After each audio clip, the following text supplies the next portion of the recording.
Caros amigos, bem-vindos a mais um episódio de Hoje no Mundo Militar. Neste vídeo falaremos sobre a guerra híbrida que Putin está travando contra a Finlândia através do uso de imigrantes. Mas o que a Rússia pretende com isso? Você sabia que cerca de 60% dos imóveis no Brasil apresentam algum tipo de irregularidade, dificultando bastante a compra e venda de imóveis? Se você está passando por esse tipo de negociação, sabe muito bem que inúmeros problemas podem surgir na compra ou venda de um imóvel, como quebras de contrato, problemas no registro, documentos irregulares, atrasos na obra e até o desconhecimento dos tributos a serem pagos. E é para resolver isso que a DPG Digital preparou uma aula gratuita e especial para você. Clique no link aqui na descrição para entender mais sobre os problemas que podem surgir na compra e na venda de um imóvel e evite esses contratempos com a DPG Digital. Uma guerra é muito mais do que soldados disparando seus fuzis e aviões rasgando os céus e lançando seus mísseis e foguetes. Isso tudo corresponde apenas à parte mais visível dos conflitos, mas nos bastidores, longe dos holofotes da mídia, decorrem outras guerras igualmente brutais e violentas. Guerras que se desenrolam em outros níveis, como na informação, com exércitos de influenciadores bombardeando as mídias para fazer prevalecer uma determinada visão ou opinião sobre um conflito. Guerras que se desenrolam no campo da segurança das redes, com hackers contratados por governos se digladiando no ciberespaço à procura de vulnerabilidades nas redes do adversário. E também guerras no espectro político, diplomático, legal e até mesmo humanitário. Esse tipo de conflito é conhecido como guerra híbrida, um termo que começou a ser cunhado no início do século XXI, englobando conceitos, teorias e estratégias que, em maior ou menor escala, já são aplicadas há décadas, com destaque, por exemplo, ao que aconteceu durante a Segunda Guerra Mundial. Apesar daquele conflito ter sido o que envolveu mais veículos e soldados no terreno, também envolveu a aplicação de muitas práticas reconhecidas hoje como características da guerra híbrida, como a manipulação dos corações e das mentes através do emprego de meios de comunicação em massa, com destaque para o rádio, uma tecnologia através da qual as mensagens políticas dos envolvidos eram transmitidas de forma massificada para milhões de lares espalhados por todo o planeta. Naquele conflito também foi empregada a chamada guerra política, um componente importante da guerra híbrida, e que envolve a manipulação política do adversário através da propaganda, pressão econômica, diplomacia e até mesmo o suborno, o financiamento e apoio à subversão. Tudo com o objetivo de enfraquecer o lado político adversário e facilitar o avanço do exército pelo campo de batalha. Agora, no século XXI, todas essas práticas foram aperfeiçoadas e os seus efeitos foram maximizados graças a tecnologias como a internet, permitindo uma massificação na comunicação que até então era autenticamente impossível de ser alcançado.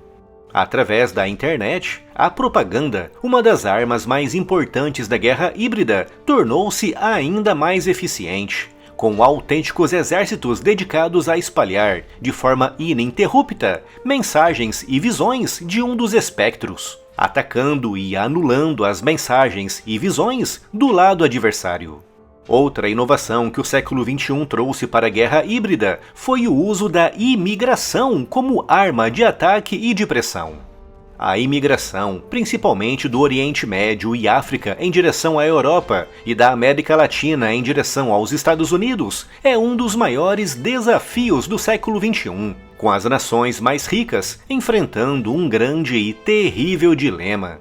Como diferenciar um imigrante legítimo à procura de asilo, fugindo de uma guerra ou de um regime opressor, de um terrorista ou um agente sabotador enviado por uma potência rival?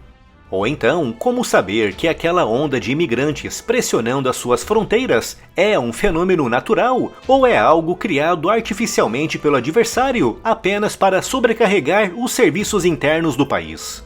Esse tipo de ataque está sendo muito empregado nos últimos anos, como por exemplo pela Turquia, que entre o final de 2019 e o início de 2020 lançou dezenas de milhares de imigrantes contra a fronteira grega. O objetivo do presidente turco Erdogan com esse ataque era se vingar do bloqueio grego às investidas turcas nas bacias de gás e petróleo à volta da ilha do Chipre. Em 2021, foi a vez do ditador bielorrusso Lukashenko também usar essa arma, mas desta vez contra a Polônia, com o ditador ameaçando a Europa com uma inundação de milhões de imigrantes, na sua maioria oriundos do Iraque, Síria e Irã. Em julho daquele ano, Lukashenko começou a pressionar também os países bálticos, lançando, no meio dos rigores do inverno, dezenas de milhares de pessoas contra os controles fronteiriços daqueles países. E agora, em 2023, é a vez da Rússia, de Vladimir Putin, também usar essa arma, só que desta vez contra a Finlândia. No fim da Segunda Guerra Mundial, em 1945, a Finlândia chegou a um acordo com a Rússia, prometendo manter-se neutra, e em troca, a Rússia prometeu não invadir ou pressionar a Finlândia. Um acordo que foi integralmente respeitado por ambas as partes até 2022, ano em que Putin invadiu a Ucrânia. A invasão russa da Ucrânia acendeu um gigantesco sinal vermelho na Finlândia. Para os finlandeses, na época liderados pela primeira-ministra Sanna Marin, se Putin foi capaz de invadir a Ucrânia, usando para isso argumentos extremamente fracos e totalmente deslocados da realidade, a Finlândia, que à semelhança da Ucrânia não estava inserida em nenhuma aliança militar, também poderia ser invadida. Um receio que levou os finlandeses, em parceria com os suecos, a iniciarem os seus processos de adesão à OTAN. Uma das desculpas esfarrapadas usadas por Putin para justificar a sua invasão da Ucrânia foi o receio russo em ver a Ucrânia, que faz fronteira direta com a Rússia, entrando para a OTAN. Por isso, quando a Finlândia, que também faz fronteira com a Rússia, anunciou seu plano de entrar para a aliança, Putin ficou, obviamente, muito irritado, iniciando uma longa série de ameaças, incluindo até mesmo o emprego de armas nucleares. Mas, apesar de todos os gritos e esperneios de Putin, a Finlândia entrou para a OTAN, abrindo uma fronteira direta da aliança com a Rússia de mais de 1.300 quilômetros. A partir daquele momento, a Rússia deixou de poder fazer na Finlândia aquilo que fez e continua fazendo na Ucrânia. Por mais que Putin esteja irritado e chateado, ele sabe que não pode atacar diretamente a Finlândia, já que um ataque contra aquele país será respondido de forma coordenada por todos os membros da aliança, incluindo, é claro, os Estados Unidos. Com a opção militar totalmente descartada, Putin se virou para a guerra híbrida, escolhendo os imigrantes como a sua primeira arma de ataque. De acordo com o governo finlandês, nos últimos 3 meses, mais de 1.000 pessoas, oriundas principalmente da Síria, Iraque, Irã e até mesmo da Somália, tentaram entrar ilegalmente na Finlândia a partir da Rússia, um fluxo de imigrantes nunca antes visto. Para esses imigrantes terem chegado ali, na fronteira finlandesa, tiveram de atravessar milhares de quilômetros de território russo, uma viagem que para o governo finlandês só foi possível graças ao apoio direto do regime de Vladimir Putin.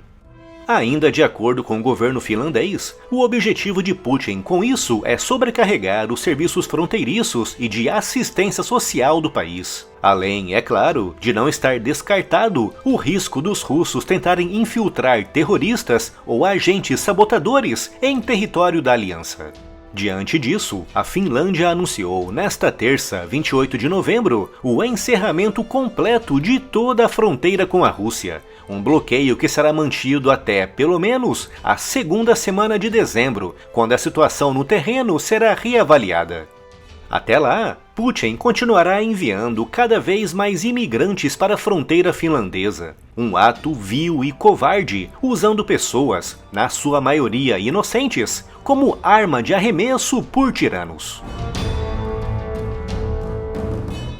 Já começou a Black Friday na loja do canal. Entre os dias 25 de novembro e 3 de dezembro, todos os produtos na loja com um desconto de 25%, bastando inserir no ato da compra o cupom Militar 2023. E em compras acima de R$ 250, você ainda ganha de brinde uma caneca de porcelana com uma estampa à sua escolha, dentre as opções disponíveis na loja. Aproveite essa oportunidade para poupar e comprar aquele presente de Natal super bacana com o tema do militarismo. O link da loja está aqui na descrição.